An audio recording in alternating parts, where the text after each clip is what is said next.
Vamos a hablar sobre microbiota, perdón, sobre, déjenme que esto funcione.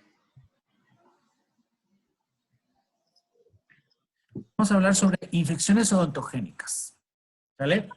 Si alguien tiene algún comentario, puede anotar y al final vemos las dudas o me pueden interrumpir como prefieran, como gusten.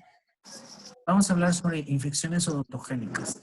Ya en las actividades anteriores, en la lectura del artículo, en el video que por ahí tuvieron acceso, revisamos el tema de microbiota oral o de ecosistemas orales, donde veíamos que la microbiota de la cavidad oral pues está constituida por gran cantidad de microorganismos, por gran cantidad por una diversidad muy importante, que de hecho es la microbiota más diversa que tenemos en el organismo humano. Y por ahí, en ese video, se explicaba cuáles son los factores moduladores, cuáles son los factores que intervienen en la conformación de estos ecosistemas orales. Cuando hay una ruptura del equilibrio de esos ecosistemas, de alguno de esos ecosistemas orales, pues sobrevienen las diferentes enfermedades infecciosas en la cavidad oral. Y se desarrollan lo que conocemos como las infecciones odontógenas o infecciones odontogénicas. Quiero comenzar hablando un poquito sobre cuáles son las diferencias en los microorganismos que conforman las diferentes condiciones. Aquí tenemos en esta imagen, en el inciso A, la letra A corresponde a la diversidad de especies de un paciente que está cursando con una enfermedad crónica de orden sistémico, que es la arteriosclerosis, ¿vale? Y podemos ver aquí cómo hay una diversidad muy interesante. Hay muchas especies, vienen agrupadas por algunas por género, por familias. En el inciso B tenemos la microbiota asociada a un paciente que tiene bolsas periodontales de más de 4 milímetros. Y en el inciso C, en la letra C, la gráfica número C, la de acá abajo, perdón, de la letra C, tenemos la microbiota que corresponde a un paciente sano. Como pueden darse cuenta, la A y la C se parecen. Sin embargo, el inciso B, si se dan cuenta de entrada, hay un cambio radical en la cantidad de colores que podemos ver. Aquí son mucho más específicas las especies que se relacionan a la enfermedad. Aquí estamos hablando de un proceso ya de donde básicamente estas especies se van para arriba. Fíjense, vamos a ver, por ejemplo, Prevotella se mantiene en un 10%. Quizás es de las únicas. Pero Porphyromonas, de estar en un 8% en un paciente con aterosclerosis y en un 6% en un paciente sano, sube hasta un 14% en un paciente con bolsas periodontales. Veillonella, que está en un 6% aquí en la letra A y un 4% en una persona sana, se va hasta el 10%. Rotia, que es una bacteria relacionada a la caries, junto con Streptococcus. También vean cómo Rotia está en un 2% aquí. Por acá ni siquiera está mencionada. Un paciente sano es infrecuente. Y acá se nos va hasta un 5%. ¿Qué les quiero decir? Que no va a ser la misma microbiota que está asociada a una enfermedad infecciosa, a un proceso infeccioso, que a una persona sana o a una persona donde hay una enfermedad sistémica.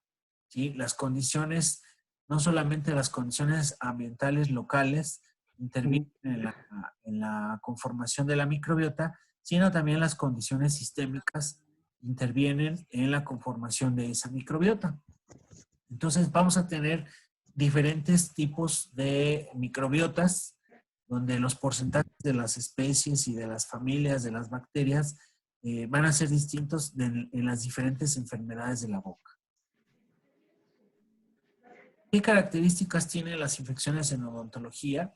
La primera es que son infecciones odontógenas. ¿Qué quiere decir esto? Que se relacionan a un diente. ¿Sí? Las infecciones se asocian a un problema dental, a un diente, a un tejido dental. Son polimicrobianas, se relacionan múltiples microorganismos, pueden ser bacterias, hongos, virus, incluso, ¿sí? Son mixtas, esto se refiere a que se relacionan, se asocian tanto bacterias gram positivas como bacterias gram negativas.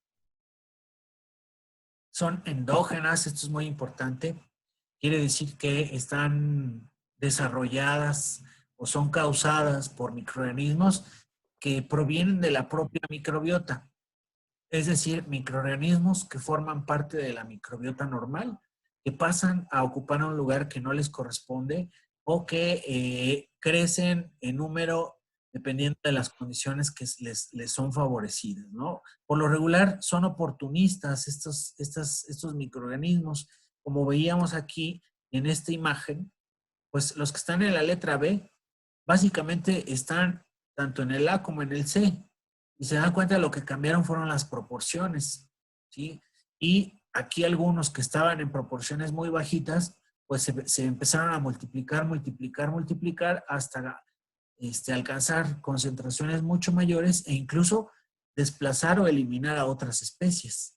¿Sí? A eso se refiere el hecho de que sean oportunistas y de que sean endógenas. Formaban parte de la propia microbiota y pasaron a formar parte específicamente de ese proceso infeccioso. Y finalmente algo muy importante a considerar son dinámicas. Estas enfermedades infecciosas de tipo odontógenas que encontramos en odontología son dinámicas, son cambiantes. No vamos a tener las mismas características en una enfermedad, en una caries que va empezando, con una caries que ya tiene 2, 3 meses, o que tiene 2, 3 años, o que tiene 20 años. ¿Sí? Las condiciones son cambiantes constantemente y van a depender mucho de las condiciones ambientales a las que estén expuestas estas bacterias. Regularmente en estas infecciones intervienen bacterias aerobias y bacterias anaerobias. Recuerden, se les conoce así dependiendo de su tipo de respiración. Las bacterias aerobias son aquellas que requieren oxígeno para poder vivir. Y las bacterias anaerobias tenemos dos tipos diferentes. Las anaerobias estrictas, que no solamente no requieren oxígeno, sino que el oxígeno les causa daño, les provoca problemas, y las bacterias anaerobias facultativas, que aunque no requieren el oxígeno, si hay alguna cantidad de oxígeno, pues pueden sobrevivir perfectamente.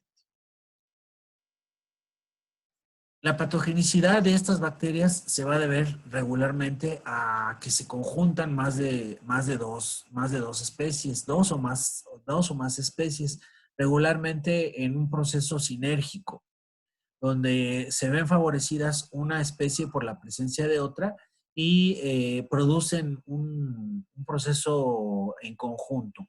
Vamos a decirlo de otra manera, son montoneras, ¿sí? Son bacterias que regularmente cuando vienen en grupo son mucho más agresivas, mucho más patógenas, causan mayor cantidad de problemas y regularmente así es como actúan, ¿sí?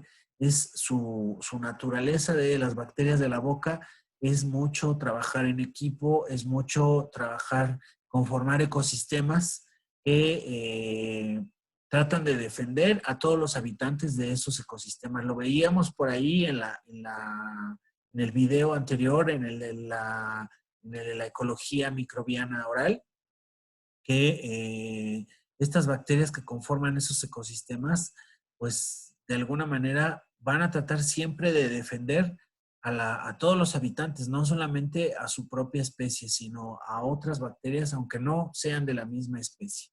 Entonces, cuando actúan en grupo, en equipo, pues van a estar liberando enzimas, toxinas y diversos factores de virulencia que son los que se relacionan con la producción de enfermedades.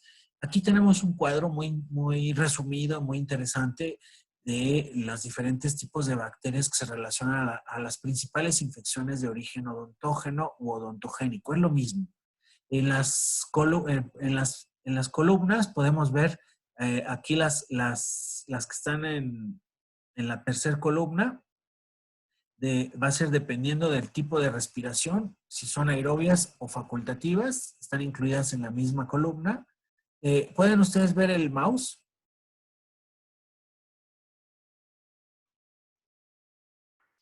Sí. Sí, doctor, sí podemos verlo. Ah, perfecto, para irle señalando Sí, sí cosas. se ve. Y en la última columna van a estar las bacterias anaerobias estrictas. Ahora, en lo que corresponde a las filas, tenemos la mitad superior corresponde a las bacterias gram positivas, la mitad inferior a las gram negativas. Y están subdivididas dependiendo de su morfología en cocos y bacilos. Entonces tenemos los cocos, anaerobios facultativos o aerobios, gram positivos, que se relacionan a las infecciones odontogénicas más frecuentes. Aquí están. Tenemos Micrococcus, Streptococcus, Streptococcus mutans, particularmente Staphylococcus. Cuando está SPP, acuérdense que nos podemos referir a cualquier especie del género. Y no estamos haciendo énfasis en la especie, sino estamos refiriéndonos a que puede ser cualquier especie de este género. Y el género, todos estos son los principales géneros de bacterias de tipo cocoide que tienen una respiración, la mayoría son anaerobias facultativas. Y aquí tenemos los anaerobios estrictos. Tenemos los Peptococcus, los Peptostreptococcus y particularmente la especie de Peptostreptococcus micros. Luego abajo tenemos los bacilos gram positivos, facultativos, actinomices, el género de los actinomices, Rhotia dentocariosa, Lactobacillus, Eubacterium. Y del lado de los anaerobios estrictos tenemos Propionibacterium y Clostridium, género de Clostridium. En la parte de la mitad inferior de la tabla tenemos las negativas, también divididas en cocos y bacilos. Tenemos los cocos anaerobios facultativos o aerobios, Moraxella y Actinobacillus actinomycetem comitans. Y por acá tenemos que es un anaerobio estricto. Y respecto a bacilos, tenemos Enterobacteriaceae, toda la familia, aquí es toda una familia completa. Tenemos una especie que es Eikenella corrodens, Pseudomonas aeruginosa, Capnocitophagus. Y del lado derecho, Ayer se las comió todos. los anaerobios estrictos, Tanarella forcepensis, Prevotella intermedia, Porphyromonas gingivalis, Fusobacterium spp. Este es un resumen. Esta tabla nos resume muy bien, a mí me gusta mucho y creo que nos puede ayudar mucho. Y por ahí les voy a pedir que la impriman y la tengan en sus apuntes, que la conserven, porque nos habla de las principales bacterias que se implican en las infecciones de origen odontogénico. ¿Vale? Y vamos a ver ahorita cuáles son esas infecciones de origen odontogénico, pero sí quería yo hacer énfasis primero que nada en cuáles son las bacterias que se involucran o que se relacionan a estas enfermedades infecciosas. Recordando un poquito, porque si se dieron cuenta en la tabla se hace mucho énfasis en tres aspectos. El tipo de pared, la morfología que tienen y el tipo de respiración. Esos tres aspectos son fundamentales para entender cómo causan las enfermedades y para darles tratamiento. Entonces, recordando un poquito, este es un esquema de una pared gram positiva y tenemos que recordar un poquito que es una pared gruesa formada por aproximadamente 250 y hasta 300 capas de un polímero que está formando cadenas lineales que se llama peptidoglicano y que está entrecruzado a través de unas puentes entre aminoácidos o entre polipéptidos. ¿Sí? Tenemos los ácidos teicoicos, que son estas pequeñas estructuras que dan hacia afuera, y los ácidos lipoteicoicos, que son estas que atraviesan toda la pared gram positiva. Recordando un poquito, son estructuras de anclaje. Los teicoicos principalmente hacia el exterior y los lipoteicoicos hacia el interior. Anclan la pared bacteriana con la membrana citoplasmática. Y tenemos gran cantidad de proteínas de superficie, proteínas transportadoras, proteínas que pueden encontrarse transportando nutrientes, excretando sustancias o que pueden ser receptores importantes. ¿Vale? Y recordando un poquito la pared gram negativa, es más compleja, de 3 regiones diferentes. Vemos muchos colores por aquí. Tenemos primero una región de péptidoglicano que es mucho más delgada, tiene aproximadamente 25 capas a 30 capas. Luego tenemos la membrana externa, que es esta, es muy similar a cualquier membrana citoplasmática, es una bicapa fosfolipídica, aquí están los fosfolípidos, pero adicionalmente van a tener estos elementos estructurales que se encuentran en la porción externa, que son los lipopolisacáridos. Los lipopolisacáridos están conformados por varias regiones. Esta amarilla, que es una región tóxica, esta verde y rosa, que es una porción antigénica, es un antígeno de grupo, y esta más externa, que es un antígeno específico. Entonces, este lipopolisacárido le proporciona a las bacterias gram negativas un elemento muy importante de virulencia. Y gracias a que lo poseen, van a causar reacciones inmunológicas muy intensas, van a causar incluso reacciones de toxicidad cuando se desprende este lipopolisacárido de la estructura de la pared gram negativa. Adicionalmente tenemos el espacio que está entre la membrana externa y la membrana citoplasmática. Se le conoce como espacio periplásmico o espacio periplasmático. Y ahí es un elemento gelatinoso. Aquí va a encontrarse gran cantidad de líquidos, gran cantidad de actividad enzimática. Y es un elemento que mantiene unidas la pared bacteriana, unida y anclada a la membrana citoplasmática. Es un brevísimo recordatorio de los tipos de pared. Más adelante vamos a hablar del tipo de respiración, que es fundamental para entender los procesos de la enfermedad. ¿Cuáles son las principales infecciones en la odontología o infecciones odontógenas? En primer lugar, la caries. ¿Sí? Es quizá la enfermedad en frecuencia más diseminada en todo el mundo de las enfermedades orales y no orales, de prácticamente cualquier enfermedad infecciosa, podríamos ponerla en los primerísimos lugares. Más de un 90% de la población puede llegar a tener caries en algún momento de su vida. Entonces, es una enfermedad muy distribuida, muy diseminada en todo el mundo. En segundo lugar, tenemos la enfermedad periodontal. La enfermedad periodontal es la principal causa de pérdida dental en el mundo. Y la caries quizás sea la enfermedad más diseminada en el mundo, pero la principal causa de pérdida dental es la enfermedad periodontal. En tercer lugar, o más, las que siguen son complicaciones de las dos anteriores. Tenemos diferentes tipos de abscesos, como el absceso periapical, que es una infección endodóntica, que regularmente se relaciona a una caries que fue avanzando hasta llegar a la pulpa dental.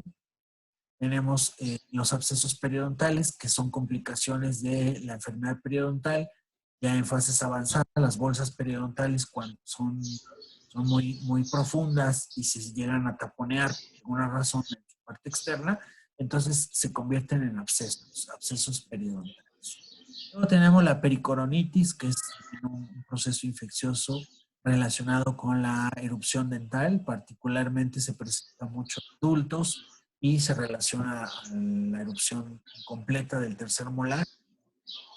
La pulpitis es una inflamación y regularmente asociada a infección por caries, avance de la caries hacia la pulpa dental. La osteitis, inflamación del tejido óseo, también regularmente por el avance del proceso infeccioso, y las infecciones de los diferentes espacios aponeuróticos. Y aquí podemos tener varios tipos de enfermedades o de cuadros. Ok. De avisar Zoom que podemos continuar. Vamos a continuar. ¿Hasta aquí tienen alguna duda, comentario? No. No, doctor. No, doctor, todo bien. Vamos bien, bien, ok. doctor, muchas gracias. Bien, Sí. entonces, mándeme. Ninguna duda. Bien. Ok, entonces vamos a continuar. Las infecciones entonces odontógenas fueron estas que comentamos hace un momento. Estas son las principales. Quizá pueda haber algunas variantes adicionales que no se esté mencionando aquí. Puede haber diferentes tipos de abscesos. La clasificación de abscesos en endodoncia es grandísima. Estamos considerando las más frecuentes, ¿sale? Estas son las más frecuentes y son la principal causa de atención dental. Forman aproximadamente en una estadística global de lo que hace el odontólogo, prácticamente el 90% de la atención a la que nos dedicamos es para atender algo de esto o la complicación de algo de esto. Y empezando por la caries, por supuesto, la enfermedad periodontal, pero estos abscesos, estas infecciones en pulpa, estas infecciones en hueso, son bastante frecuentes. Las vamos a tener con muchísima frecuencia presentándose en el consultorio. Así que tenemos que tener un buen conocimiento y un buen manejo de estas enfermedades. Las infecciones odontógenas, a su vez, se subclasifican en primarias y secundarias. Las primarias se relacionan a la progresión de la caries y de la enfermedad. Tengo apagado la cámara y el micro. O sea, puedo Y hacer las algo, nomás escucho infecciones los que están odontógenas leyendo. secundarias se relacionan a traumatismos faciales, Pues extracciones bájale. o cirugía. ¿Para qué? Para que se escuche todo.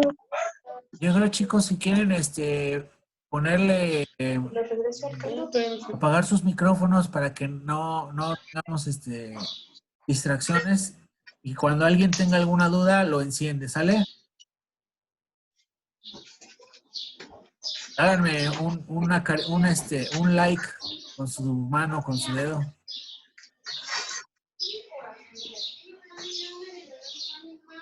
Todo el mundo tiene casi todo el mundo tiene apagada su cámara. Ah, perfecto. Ya vi por aquí uno, Denise. Un like.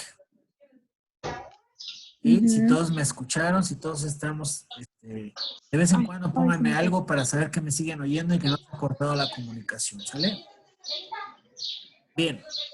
Y por otro lado, decíamos que entre el 90 y 95% de las consultas dentales, es decir, lo que nos va a dar de comer es esto. ¿Sí? Prácticamente es la mayoría, es prácticamente todo. Si quitamos solamente a los ortodoncistas y quitamos a los protecistas que se dedican exclusivamente a la cuestión estética o cosmética, ¿sí? Nos quedaría muy poquito realmente. Más bien ellos se llevan una proporción muy, muy chiquita. ¿Sí? La gran mayoría de lo que hace el dentista, el odontólogo, el estomatólogo, como le quieran llamar, se relaciona a algo de lo que está en esta lista. ¿Vale? Según la literatura, más del 90% de las consultas dentales se relacionan a esto. Un 5% más se pueden relacionar en algún momento a esto, que son las infecciones no odontógenas. ¿Sí? Que pueden ser infecciones de la mucosa bucal, infecciones de glándulas salivales, infecciones de lengua. Infecciones de la mucosa, pues tenemos múltiples infecciones de la mucosa, por ejemplo, infecciones por herpes, infecciones por diferentes patógenos propios de la infancia, infecciones virales, varicela, por ejemplo, el sarampión que está ahora de vuelta, da unas lesiones patognomónicas en la mucosa bucal, en el paladar incluso. ¿Sí? Infecciones de glándulas salivales, tenemos también algunas por ahí de la pueden presentar en la edad adulta, como por ejemplo la parotiditis, ¿sí? O algunas otras infecciones en adultos. Infecciones de lengua, pues también múltiples, ¿no? Incluso ahorita el COVID, por ejemplo, el SARS-CoV-2 tiene predilección por células epiteliales de la cavidad oral, particularmente de la lengua. Entonces, infecciones no odontógenas eventualmente las vamos a tener. No les damos tanto tratamiento para los en odontopediatría, quizás sí tengan que ampliar la información respecto a esta parte. Hoy no es el tema, solamente lo quiero mencionar, las infecciones odontógenas. Sí, vamos con ellos. Particularmente vamos a ver un tema específico de las infecciones no odontógenas y algo de tratamientos o de precauciones que debemos de tener. Esto no excluye a los demás. Por supuesto que eventualmente verán un niño y ese niño pues podrá tener alguna infección no odontógena propia de la infancia y pues tendrán que hacer no solamente el diagnóstico, sino tomar las precauciones porque a veces pues esto es susceptible de que se haga infección cruzada o de que el odontólogo pues también pueda tener una complicación o una que ya sea un adulto por alguno de estos patógenos infantiles. ¿Vale? Entonces, pero estos son los menos frecuentes. Estamos hablando del 5% aproximadamente de las infecciones que se presentan o de las causas que se presentan en la odontología. Más del 90% se relacionan a las infecciones odontógenas, que ya mencioné cuáles son, y otro 5% se relacionan a otras cuestiones que son, por ejemplo, cuestiones estéticas o de ortodoncia. ¿Vale? ¿Qué características tienen en general las infecciones en odontología? Pues primero que se presenta dolor, ¿no? Son la principal causa de dolor en odontología. Sangrado gingival, inflamación de las zonas afectadas, los estéticos. Pero hay algo muy importante. Todas estas infecciones tienen una probabilidad de propagarse y de pasar de ser infecciones localizadas a ser infecciones diseminadas o infecciones invasivas, que pueden presentarse en los planos profundos y en los espacios aponeuróticos, y por ahí tenemos algunos cuadros muy serios que eventualmente se presentan en los hospitales y con bastante eventualidad. Quizá los cirujanos podrían después por ahí preguntarlo a lo mejor a algún profesor de cirugía, pero es frecuente que los pacientes lleguen a veces al hospital ya con cuadros de infecciones en planos profundos, producto de una caries que fue maltratada o que no fue tratada, que fue descuidada por el mismo paciente o que no se le dio el tratamiento adecuado y aquella caries fue avanzando de ser una caries de primer grado, pasó a segundo grado, tercer grado, pasó a un cuarto grado y posteriormente se infectó la pulpa dental, los conductos radiculares, el tejido periapical y posteriormente se disemina, se forma un absceso y se puede diseminar hacia tejidos, hacia planos profundos, produciéndose enfermedades, cuadros como una angina de Ludwig, abscesos retrofaringios, abscesos sublinguales que pueden y que llevan a los pacientes en muchas ocasiones al hospital, pero que ponen en riesgo la vida del paciente. Entonces, una de las funciones importantes del odontólogo pues, es evitar que esto pase. ¿Sí? Cuando la situación es controlada a tiempo, pues regularmente la infección cede y con un tratamiento local incluso es suficiente. Pero cuando la situación no se controla a tiempo, pues puede haber cuadros de sepsis. ¿Qué quiere decir esto? Cuando el proceso infeccioso se disemina a través de la sangre y esto pone en riesgo la vida de una persona, particularmente cuando se presentan niños, esto es muy peligroso, ya que es rápido y además es muy agresivo, ¿no? Entonces estas infecciones, estos abscesos que se diseminan al parte de la cara, que llegan los pacientes con el ojo medio cerrado o que llegan con una inflamación enorme que parece que traen una canica o una manzana aquí en abajo, aquí en la zona sublingual, ¿sí? Pues son infecciones delicadas, son infecciones muy serias donde está en riesgo la vida de la persona, porque en algún momento esa infección, ese absceso se puede romper y esa infección se disemina hacia el cuello, hacia los espacios. Estas son zonas muy irrigadas donde hay muchas cavidades, espacios entre músculos. Recuerden sus clases de anatomía, es una zona muy compleja, ¿sí? Todo lo que está aquí en la parte sublingual y en la parte del cuello. Entonces, si hay diseminación hacia esta zona, eventualmente el paciente de pronto sufre de dificultad para respirar por esta infección que se diseminó. Y cuando es en maxilar, se llega a diseminar a veces con cierta facilidad hacia el ojo y hacia los oídos, y de ahí puede pasar rápidamente hacia el cerebro, hacia las meninges. Entonces, estas infecciones no son raras, tampoco son muy frecuentes, pero no son nada raras y ponen en riesgo la vida de las personas, la vida de los pacientes. Por otro lado, se ha demostrado que las enfermedades periodontales y en cierta medida algunos patógenos relacionados con caries, ¿sí? Se ha descrito y se ha demostrado que son un factor de riesgo importante para enfermedades cardiovasculares.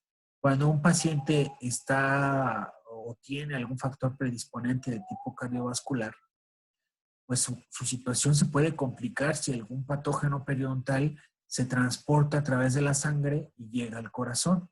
Pero también se ha demostrado que incluso pacientes que no son cardiópatas pueden desarrollar cuadros relacionados al corazón, relacionados a algunas de estas bacterias.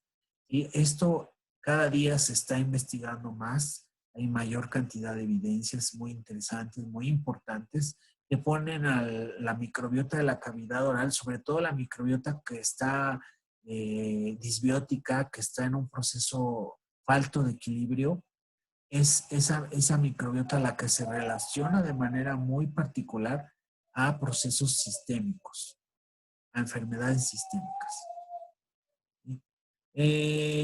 Entonces, un tratamiento adecuado de las infecciones odontógenas es muy probable que al mejorar la condición periodontal, esto va a reducir o retrasar futuros acontecimientos cardiovasculares adversos. Entonces, esto nos pone en alerta, realza y resalta la importancia de nuestra profesión, la importancia del diagnóstico y del tratamiento adecuado y oportuno de las infecciones odontógenas, no por ser una simple caries, le vamos a quitar importancia porque esa caries puede avanzar, puede ir progresando en su severidad hasta causar infecciones diseminadas y eventualmente relacionarse a infecciones o a enfermedades sistémicas de tipo, incluso de tipo crónico degenerativas, por ejemplo, la aterosclerosis, que ya comentábamos en la primera imagen, que se ha relacionado a la presencia de algunas bacterias de la microbiota oral que se encuentran en procesos disbióticos. ¿Sale? Uno de los procesos importantes para la odontología, para toda la práctica, es la endocarditis bacteriana, que es donde se ha demostrado de manera muy, muy, muy relevante cómo las bacterias que están en estos procesos infecciosos de la boca pueden pasar a la circulación sanguínea, al torrente circulatorio y eventualmente detenerse en alguna zona o región o alguna válvula del corazón, causando problemas infecciosos agudos o subagudos.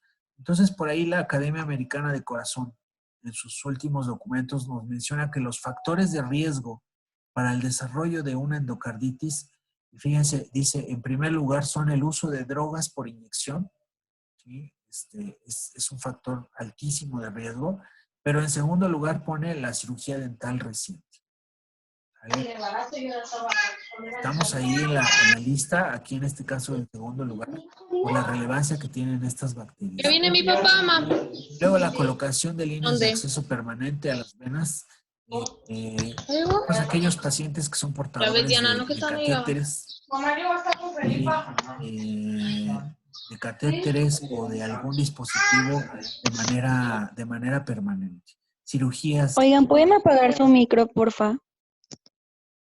Sí, yo también. Cirugías de válvulas y debilitamiento de las mismas. Ay, no, doctor, usted no, perdón. Los de No, fue una licenciatura, broma, es que se escucha todo, literalmente. Ok. Sí, ya les había pedido, porfa, apaguen por su micro. Si hay alguna duda, lo encienden y me interrumpen con mucho gusto. ¿Vale? Bien, entonces, en segundo lugar, como mencionábamos, tenemos la cirugía dental reciente. No es poca cosa, ¿sale? Y las principales bacterias relacionadas a las endocarditis bacterianas son bacterias que se relacionan a las caries, principalmente los estreptococos. Y tenemos algunas otras endocarditis causadas por virus, por hongos por algunos microorganismos más raros, ¿vale? Pero en primer lugar tenemos Streptococcus, particularmente los del grupo Viridans. Bien, entonces eso aumenta la relevancia de estas infecciones en odontología. ¿Sí? Hablando un poquito y simplemente a manera de resumen, porque este es otro tema que vamos a ver en las siguientes dos clases, las infecciones periodontales. Forman parte de estas infecciones odontógenas y, como ya lo decíamos, estas se caracterizan por sangrado, exudados purulentos. Aquí lo podemos ver en estas fotografías. Esto que vemos aquí son exudados purulentos, producto de la descomposición de los tejidos. Las bacterias que están en estas bolsas periodontales se están alimentando de los tejidos de estos epitelios, del fondo de los epitelios, y los desechos van a conformar estos exudados purulentos. Evidentemente hay una inflamación crónica que contribuye todo el tiempo a que haya gran cantidad de líquidos inflamatorios que se mezclan con los desechos de los tejidos y con los desechos bacterianos. Entonces, esto es una condición de infección, pues, bastante severa, ¿no? Aquí les puse unas fotografías bastante severas, pero nada raras para un estudiante ya de los últimos semestres de odontología, nada raras para un odontólogo de práctica general, quizá raras para un odontopediatra. No obstante, sí llegan a presentarse niños en condiciones de enfermedad periodontal, pero sí con grandes cantidades de placa. Eso sí podríamos decirlo, inflamación, a lo mejor no con este nivel de pérdida de hueso y con este nivel de infección, pero sí con unas cantidades industriales de placa dentobacteriana, de exudados también. Entonces, esto es parte de nuestra actividad diaria, es parte de nuestra profesión y por ello tenemos que tomarlo en cuenta que esta es nuestra actividad. Nos dedicamos a las infecciones en más de un 90% de nuestra actividad. Por ello tenemos que tener un conocimiento adecuado, certero y relacionar todo esto con nuestros procesos de control de infecciones. Ahorita nuestros protocolos de control de infecciones tendrán que verse incrementados porque no solamente, si de por sí al ver estas imágenes, pues dan ganas de ponerse todo el uniforme, la careta, los guantes y los cubrebocas y todo, pero además a esto que clínicamente se ve fatal, pues tenemos que agregar ahora patógenos emergentes que nos están poniendo de cabeza y nos están poniendo a prueba. Entonces, nuestros esquemas de control de infecciones tendrán que verse incrementados, pero no por los patógenos emergentes, sino porque esto es parte de la profesión, ¿no? Esto es parte de todos los días, es parte de nuestra actividad, entonces tampoco es algo tan nuevo, ¿no? Haremos algunas modificaciones, vamos a subir quizá el nivel de seguridad, de bioseguridad en algunas de nuestras conductas, pero tampoco es que sea completamente nuevo, ¿no? Estos pacientes llegan todos los días y tampoco es de que hoy nos empecemos a asustar de que la situación está gravísima, porque esto lo vemos todos los días, ¿no? Vemos, bueno, esta es una imagen donde aquí hay de todo. Aquí tenemos caries radiculares, enfermedad periodontal, sangrados, probablemente bolsas muy profundas, probablemente algunos abscesos. Por aquí probablemente haya un absceso, restos radiculares, caries. Aquí tenemos una condición extrema de un paciente que tiene prácticamente incluso desgastes por bruxismo, pérdida de dientes, etcétera, etcétera, etcétera, ¿no? Entonces, esto es parte de la profesión, parte de la actividad clínica de todos los días y pues corresponde al tema de infecciones odontógenas, infecciones odontogénicas. Luego tenemos las infecciones endodónticas, cuando los microorganismos pasan a la pulpa dental, las condiciones cambian absolutamente. Ya los nutrientes, sobre todo, y el pH y la disponibilidad de oxígeno se reduce. Y no son los mismos nutrientes que vamos a tener que utilizan las bacterias que están en una caries y los nutrientes que utiliza una bacteria que está en un conducto radicular. Evidentemente que no, el alimento no llega a meterse hasta el fondo de un conducto radicular, ¿sale? Es muy, muy raro, ¿no? Quizá en las capas más superficiales pueda llegar algo de sustratos. Entonces esas bacterias van a tomar sus nutrientes de acá, de los líquidos tisulares y de las células desintegradas del tejido necrótico, ¿vale? Las condiciones en este microambiente de conductos radiculares nos hablan de nutrientes específicos relacionados sobre todo, espérenme, ahí por ahí todavía se está sumando gente, un poco tarde, pero qué bueno, bienvenidos.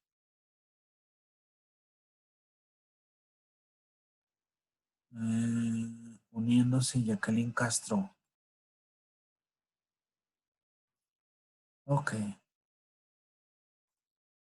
Bien, seguimos. Entonces, las condiciones ambientales aquí a nivel conductos radiculares, pues son el tipo de nutrientes. Aquí no tenemos carbohidratos, azúcares de la dieta, evidentemente que no. Sí hay algo de saliva, hay líquido inflamatorio, hay líquido de los tejidos, líquidos tisulares, hay células que están desintegradas o que son dañadas por las propias bacterias y por el proceso inflamatorio.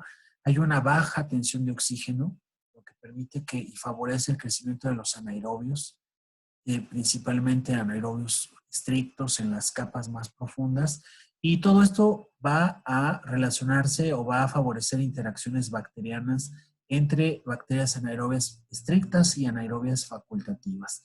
Las bacterias más abundantes en estos procesos siguen siendo los estreptococos, pero van cambiando las especies. Ya no van a ser los Streptococcus mutans que se relacionan a una caries, sino van a ser algunas otras especies de estreptococos. Y el principal nutriente, el principal sustrato que utilizan estas bacterias son los aminoácidos. Bien, ¿cuál es el tratamiento que le vamos a dar a estas infecciones odontogénicas u odontógenas? Pues aquí están enlistados. En primer lugar, vamos a darle siempre un tratamiento odontológico. Y esto me gusta mucho siempre hacer el comentario y me gusta poner el ejemplo de que cuando asistimos a una consulta médica y el médico ni siquiera se levanta del escritorio y desde 2 metros de distancia nos mira y nos hace una serie de preguntas, llena una receta y nos la da sin ni siquiera habernos tomado el pulso, pues salimos regularmente incómodos, molestos, salimos pensando que ese médico no hizo su trabajo completo. Exactamente lo mismo pasa con un odontólogo cuando llega el paciente con un proceso infeccioso de cualquiera de los anteriores que mencionamos y no recibe un tratamiento odontológico, sino simplemente una receta, ¿vale?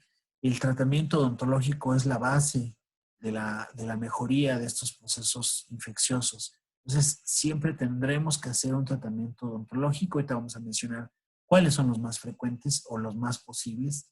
En segundo lugar, vamos a usar un antimicrobiano, ahora sí, que va en este orden. Primero un tópico, después, ahora sí, unas pastillitas orales o cápsulas y, en tercer lugar, un parenteral, unas inyecciones o intravenoso. Y posteriormente, si con esto no fuera suficiente, pues vamos a utilizar un tratamiento quirúrgico, que regularmente se lo vamos a dejar aquí al especialista, al cirujano maxilofacial, porque va a tener control de ese paciente para que la infección no se disemine, no se complique. Y en último lugar, el tratamiento combinado, que puede incluir de todo o varias cosas al mismo tiempo, ¿sale? Entonces tenemos que tener muy en consideración que este es el tratamiento, este es el camino a seguir. No podemos brincarnos ninguno. No debemos brincarnos ninguno si no estaremos siendo irresponsables. ¿Qué tratamientos odontológicos le podremos dar a estos pacientes? Alguno de estos. No hay excusa ni pretexto. Un raspado radicular, un drenaje de un absceso, el debridamiento de tejidos necróticos, el drenaje de un conducto radicular o incluso una extracción que igual vamos a evitarla en fase aguda de la infección para evitar la diseminación. Pero todo alguno de estos anteriores lo tendremos que hacer, ¿sí? No se vale que nos llegue un paciente con una condición grave de una infección de estas y una infección que está en un proceso ya de diseminación y lo único que hacemos es darle una recetita y que se vaya a su casa a tomarse un antibiótico porque según no deberíamos de tocarlo. Ese es un gran mito, es una verdadera irresponsabilidad. Mucha literatura hoy defiende que tenemos que hacer algo de esto que está aquí. ¿Sale? Esto no lo digo yo, lo dice la literatura y bueno, de alguna manera lo digo yo también porque es lo que defiendo. ¿Sale? El tratamiento antibiótico lo vamos a limitar a situaciones donde se ha demostrado su eficacia. ¿Dónde se ha demostrado? Aquí. Abscesos periapicales y periodontales agudos, periodontitis refractaria agresiva, pericoronitis o la infección profunda de espacios aponeuróticos. Si vemos, aquí no está caries, no está pulpitis, no hay otra condición más que estas 4 que están aquí, que son condiciones realmente ya avanzadas, realmente graves. También va a estar indicado un antibiótico cuando haya evidencia de la extensión de la infección y el paciente ya venga con fiebre, ya con malestar general, que le duele el cuerpo, que se siente débil, trismus, celulitis facial, inflamaciones ya evidentes en el cuello o incluso supurando, ¿no? Entonces, cuando llega una situación de este tipo ya muy avanzada, ya con una extensión de la infección, también le vamos a dar antibiótico después de hacer un tratamiento odontológico. ¿Qué características debe tener un tratamiento antibiótico ideal? Pues idealmente, ¿no? No siempre se consigue esto, no es fácil. Debe de ser activo frente a las bacterias odontopatógenas responsables. Debe de preferencia bactericida, más que un bacteriostático, que alcance concentraciones elevadas en los tejidos orales, que sea bien tolerado por el paciente, fácil y cómodo de administrar, en el menor número de dosis, con pocos efectos adversos, y siempre debemos considerar la edad del paciente y los tratamientos previos. De pronto el paciente ya llega tomando antibiótico porque trae infección de garganta, entonces eso hay que tomarlo en cuenta, por eso la historia clínica completa es importante. ¿Vale? O de pronto por su edad ya toma o frecuentemente le dan antibióticos y quizá acaba de terminar un esquema, pues no le vamos a mandar el mismo que ya acaba de terminar. ¿Vale? Entonces tenemos que buscar estas condiciones en general y cuando hablemos de antibióticos y en farmacología ustedes van a ir ampliando estos temas. ¿Sale? Aquí vienen de acuerdo a algunos artículos que son clásicos. A lo mejor el Mesías ya es muy viejo, del 2009, lo incluyo porque es un clásico, es una revisión, un documento de consenso de la comunidad española, ¿sí? de cirujanos y de odontólogos de España.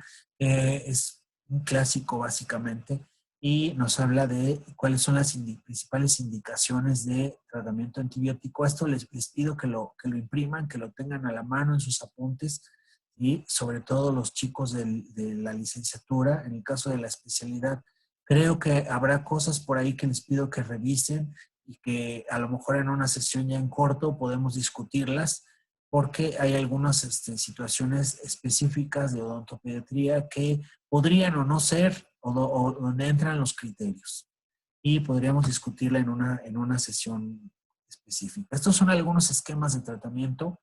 Me estoy adelantando a un tema importante que es el de antibióticos, pero de una vez aprovecho para dejar por ahí estas dosis, estos esquemas. Nuevamente, este es el mismo documento de consenso que no ha cambiado, todavía no ha cambiado, todavía sigue siendo vigente.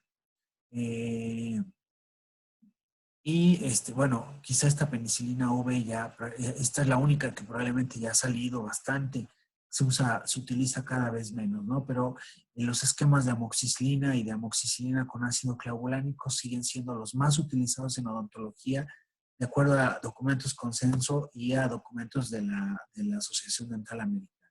Aquí continúan los esquemas, la lista: la clindamicina, el metronidazol, la claritromicina, la citromicina y el moxifloxacino que vemos no es recomendado, ¿no? También es bueno saber qué antibióticos no son recomendados porque no cumplen con alguna de las condiciones que mencionamos hace rato. Quizá no llegan en la concentración adecuada a los tejidos orales o quizás son demasiado tóxicos para utilizarlos en este tipo de infecciones.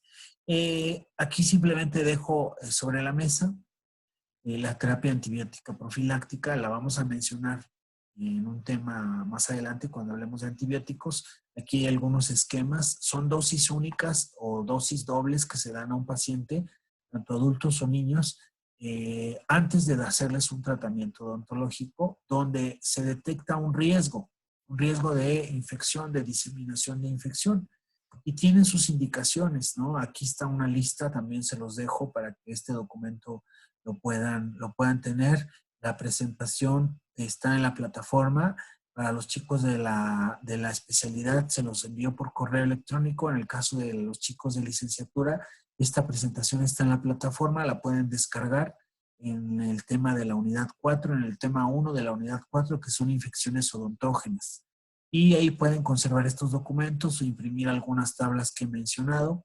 Pero esto es muy importante. Estas son las principales indicaciones. También ese es un documento de consenso, también un poco viejo, pero que sigue siendo bastante vigente.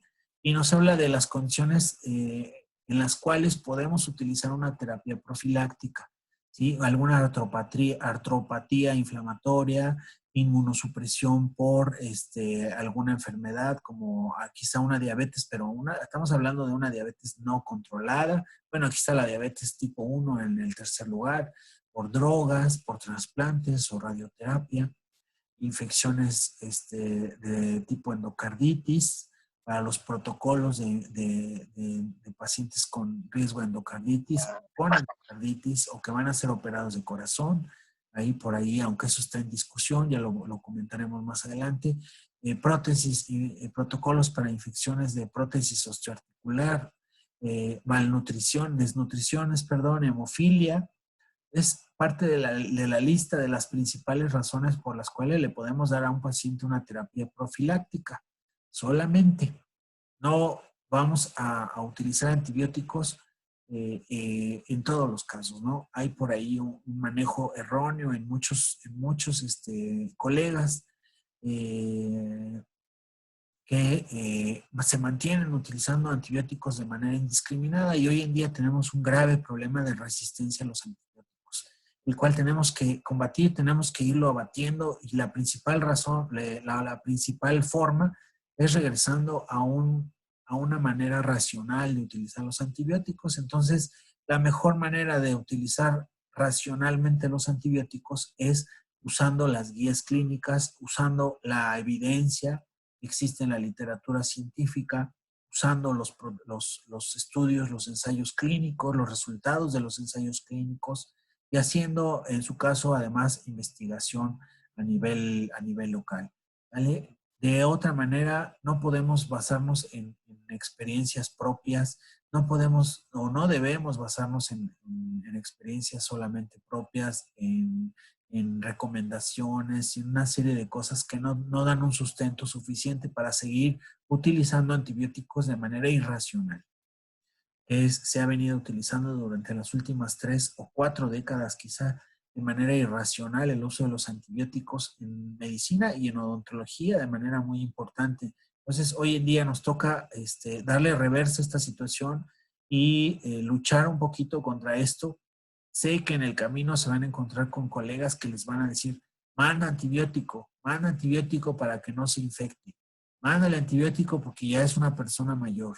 Manda el antibiótico porque es un niño. Manda el antibiótico porque no se lavó los dientes, etcétera, etcétera, etcétera. Tenemos que hacer caso de las guías clínicas, tenemos que tenerle confianza a los ensayos clínicos y a la evidencia que tiene sustento y basarnos en esto e ir creando nuestra propia experiencia. Si fracasamos en algún momento, pues llevaremos registro, pero no al revés. Pensamos primero en el fracaso terapéutico y por eso nos adelantamos cuando realmente no sabemos si va a fallar o no va a fallar nuestro tratamiento y nos anticipamos mandando antibióticos cuando no está indicado, cuando no debemos usar antibióticos. ¿Vale? tenemos además un problema importantísimo hoy en día de resistencia a los antibióticos, ¿vale? Entonces, tenemos que estarnos informando. Aquí tenemos estos estudios, eventualmente se los estaré compartiendo, pues nos hablan de los microorganismos más frecuentes en algunos procesos infecciosos. Aquí nos habla de abscesos y de infiltrados de abscesos, y nos habla de cuáles son los microorganismos más frecuentes que se encontraron en estas poblaciones, y eso nos orienta para los tratamientos.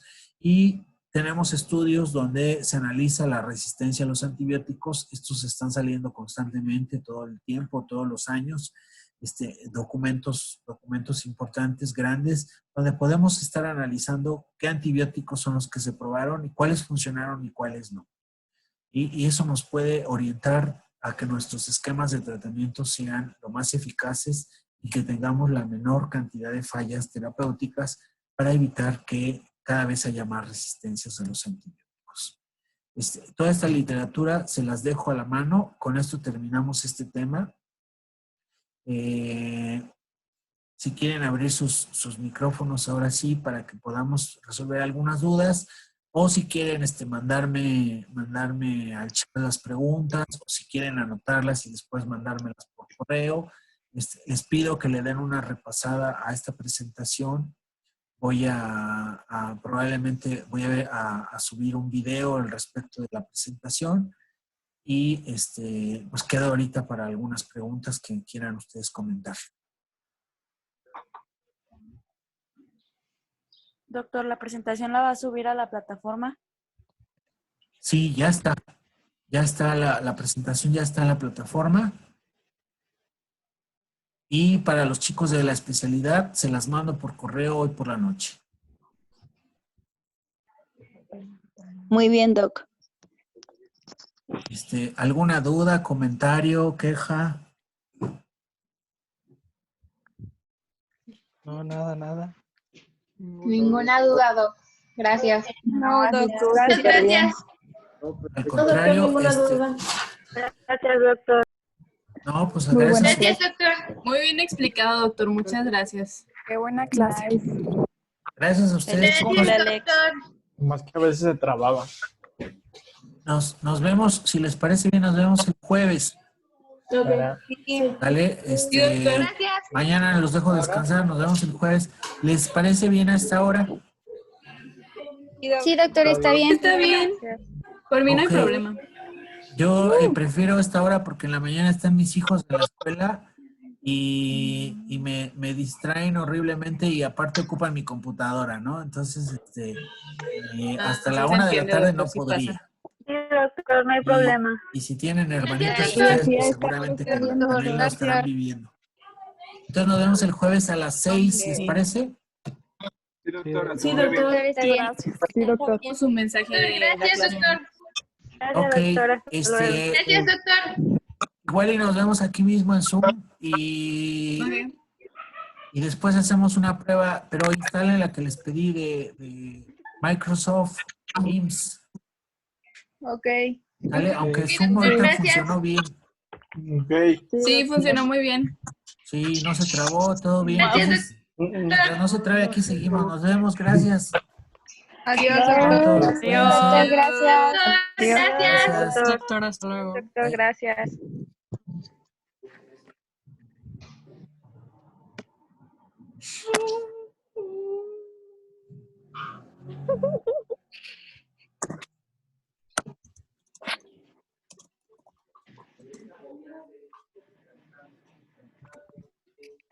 Feliz cumpleaños, Alexander.